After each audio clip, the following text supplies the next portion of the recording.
There's something suspiciously tranquil about a life going too smoothly. You know, the kind of smooth where your morning coffee tastes perfect, your wife smiles at you like a toothpaste commercial, and your dog doesn't try to eat the mailman.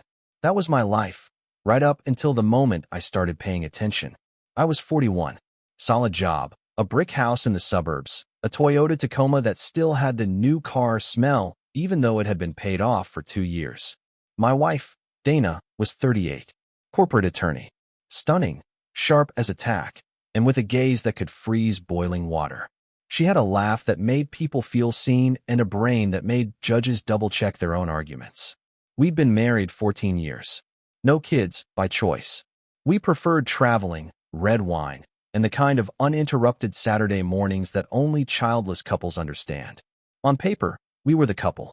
Vacation photos in Santorini. Annual Christmas cards with matching sweaters, and our grumpy cat, Chairman Meow. The works. But perfection is funny. It's loud when it cracks. The first crack? A subtle change. Dana started wearing perfume to work again. Not that light floral stuff she used to spritz back in law school. No, this was bolder, spiced amber, something that whispered and lingered. I asked once, offhandedly, new scent? She smiled and said, just felt like changing it up. And just like that, the first pin dropped. Quiet, almost nothing. But I heard it. Then came the late nights. The always charged phone. The laughter from the other room when she thought I was asleep. She said she was mentoring a new associate at work, a bright kid, fresh out of law school. She didn't offer a name, which was unlike her. I didn't push. Not then. Because sometimes you don't want the truth. Sometimes you want the story you've invested 14 years into to be true, even when the math ain't matting. So I became what every man dreads, and every betrayed man eventually becomes, an investigator of his own life. I didn't rage. I didn't accuse. I observed. It's amazing what a wife will say when she thinks her husband isn't listening. It's even more amazing what she'll text when she thinks he doesn't know her passcode. The irony? I bought her that phone. I became a professional actor in my own home. Dana never noticed the shift. She kissed me goodbye in the morning, and I smiled like a fool who had no clue his wife was stepping out with a bright kid from the office. The same smile I wore while mentally mapping out her habits, her tells, her inconsistencies. First step, information. Second step, never let them know you know. So I did what any calculating man with a full savings account and a quiet grudge would do. I hired a private investigator. A guy named Drew Carmichael. Former cop. Mustache you could hang laundry on. His voice sounded like it had gravel and sarcasm for breakfast. He didn't flinch when I handed him a retainer and said, "My wife's seeing someone. I need proof." Drew didn't ask if I was sure, because men don't call guys like Drew unless they are. He got to work. Meanwhile, I perfected the performance of my life. I kept dinner light and conversations lighter.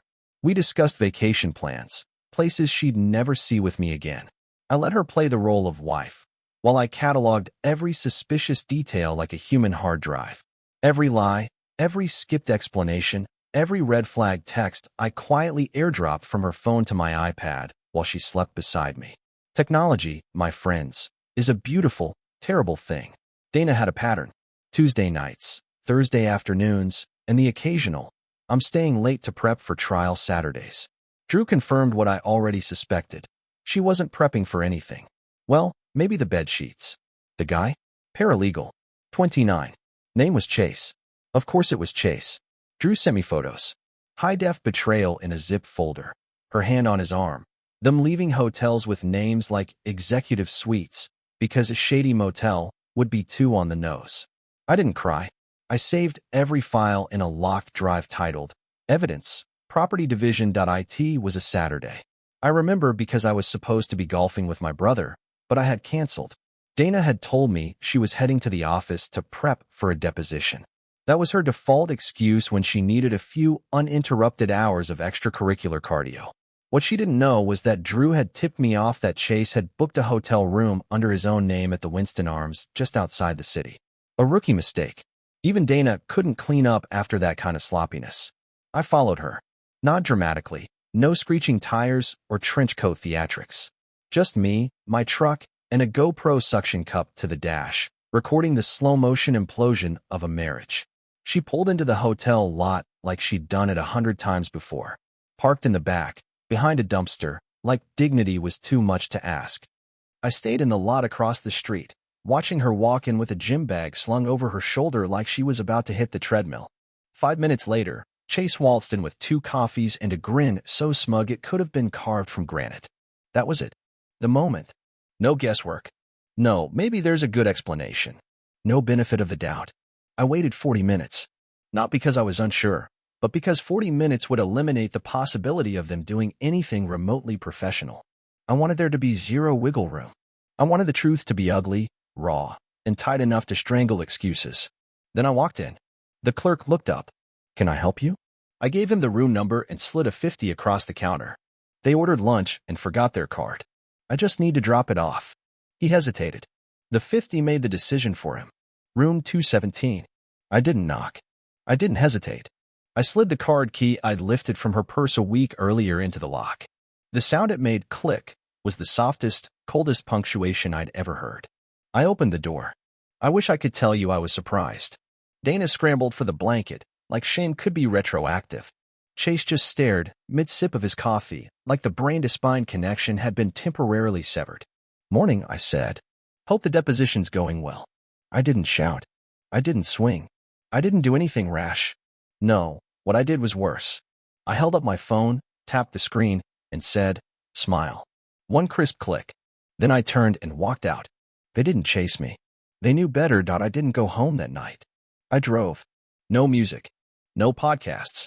Just the steady hum of tires on asphalt and the faint sound of my heartbeat slowing down as the adrenaline faded. There's a certain peace that comes once everything is confirmed. You're not battling doubt anymore, just strategy. By the time I pulled into a gas station off Route 11, I wasn't angry. Not really. Anger's a flash in the pan.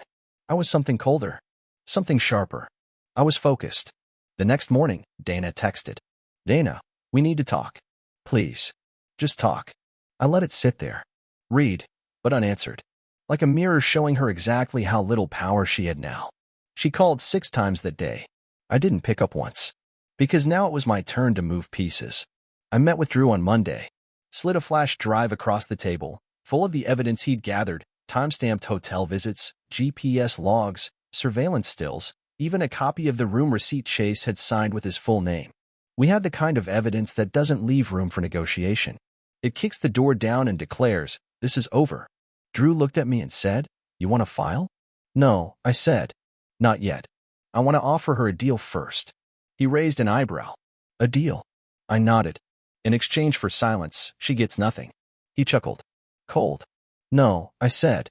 "Clean." Now, I'm not a lawyer, but I'm not an idiot either. So I had my own legal pit bull, Claudia Navarro, a divorce attorney with the moral flexibility of a jungle cat and the teeth to match. She reviewed everything, and her smile could have cracked granite when she saw the depth of documentation I'd collected. "You know what this means, right?" she asked. "I do. She'll be lucky to walk away with her maiden name." Exactly. Claudia drafted the contract. A clean, brutal clause buried in legalese that boiled down to one sentence. In exchange for not pursuing damages or public disclosure of infidelity, the undersigned agrees to forfeit all claims to assets, property, and support. In layman's terms, you keep the affair, I keep everything else. The meeting was set for Saturday. Neutral location. A glass conference room inside Claudia's firm. White walls. No warmth. A place where truths didn't hide behind emotion. They sat under fluorescent lights and got dissected. Dana walked in looking like she hadn't slept in 3 days. Eyes puffy, makeup doing overtime, wearing the same scarf she wore on our anniversary trip to Montreal, probably trying to stir up nostalgia. Amateur move. She sat across from me. Claudia slid the folder across the table without fanfare. Dana opened it, scanned the contents, and then glanced up. "You're serious?" "Very. You're offering me nothing." I smiled. "No, I'm offering you silence." Her jaw clenched. "You're punishing me." I leaned forward. "I'm offering you freedom, Dana. Isn't that what you wanted? You had it, every Tuesday and Thursday at that cheap hotel. I'm just formalizing it now." She pushed the folder away. "This is extortion." Claudia cut in. "No, this is leverage. And legal. You're free to decline. But just know, once we file, this becomes public record. So do the photos. And the depositions. And your boyfriend's marital status." Dana went pale. She knew Rachel Kinsley, Chase's wife, was a litigation attorney herself, and far less restrained than me. I made a mistake, Dana said, quieter this time. I nodded. You made many, and I documented all of them. She looked at me like she didn't recognize who I was. And maybe she didn't. She had underestimated me. Most people do when you're quiet. But quiet is dangerous. Quiet listens. Quiet plans. You really won't try to save this? She asked. Dana, I started saving the moment you stopped. Silence filled the room like cement. I want time to think, she finally said. Claudia gave her until Monday. That was generous. That night, Dana showed up at the house. My house. She used to have a key. I'd changed the locks. I saw her on the porch camera, standing there, holding something, probably a letter, maybe old photos, or some trinket of a better time she thought could soften me. She knocked once. Then again. I didn't answer. Because closure doesn't always come with a hug.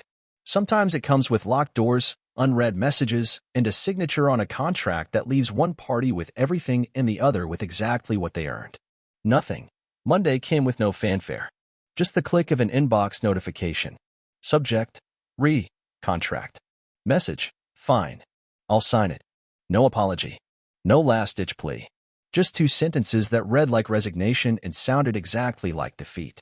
Claudia prepared the final paperwork. Dana signed it that afternoon. She didn't even look me in the eye when she came into the office. Claudia witnessed the signature with all the warmth of a DMV clerk. Just another file in the stack. Dana left without a word. And just like that, 14 years of marriage was reduced to a line in a ledger. She left with nothing. No house. No savings. No stake in the business she used to joke she helped build by putting up with my stress. All hers now, emotionally, at least. But legally? She'd signed it away in exchange for my silence.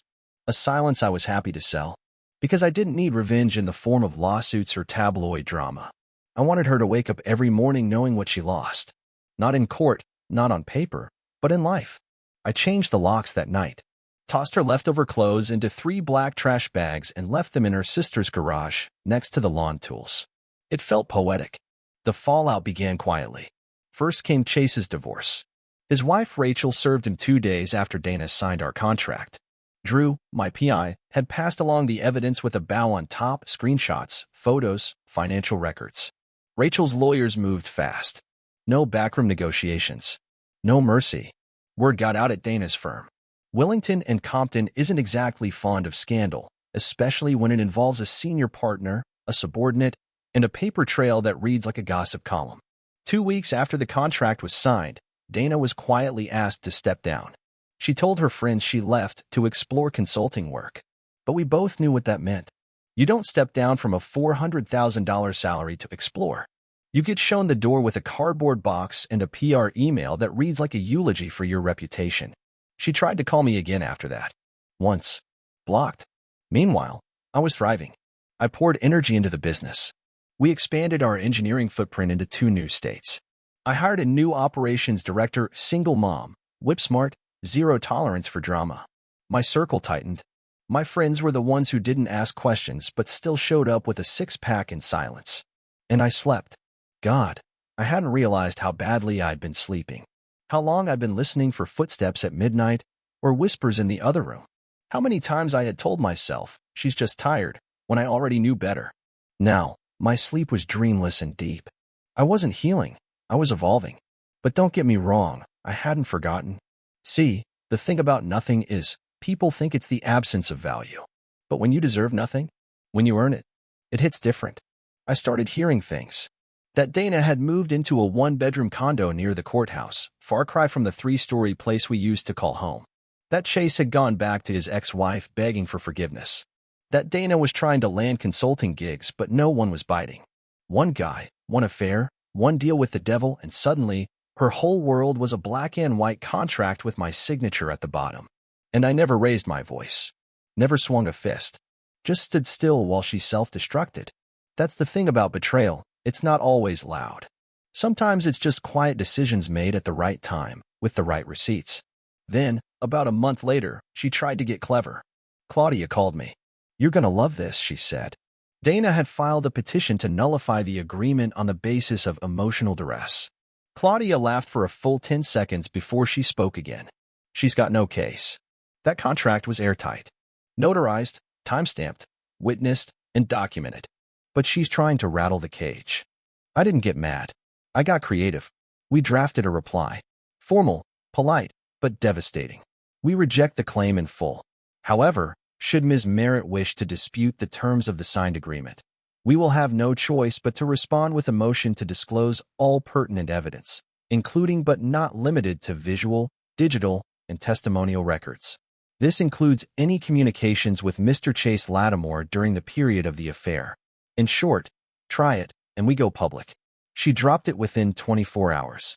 Because when your reputation is all you have left, the last thing you want is for everyone to know exactly why you lost everything else. I ran into her 6 weeks later. Coffee shop on 9th Street. I was meeting a client. She was alone, ordering a chai latte, wearing sunglasses indoors like she was famous, or maybe hiding. We locked eyes for a half second. She didn't smile. Neither did I. She looked tired, like someone who now understood that nothing wasn't just a number on a check. It was a place, a cold one you walk into with your own 2 feet, thinking you'll be fine, only to realize no one's coming to get you, not even the man you married. Now that she was legally gutted and socially radioactive, all I had to do was wait. And while Dana struggled to land consulting work, Chase, the office Romeo, was living in a friend's guest room, cashing unemployment checks and dodging subpoenas from his ex. Turns out Rachel had more than just fury. She had connections. But my final move wasn't about Chase. It was about her.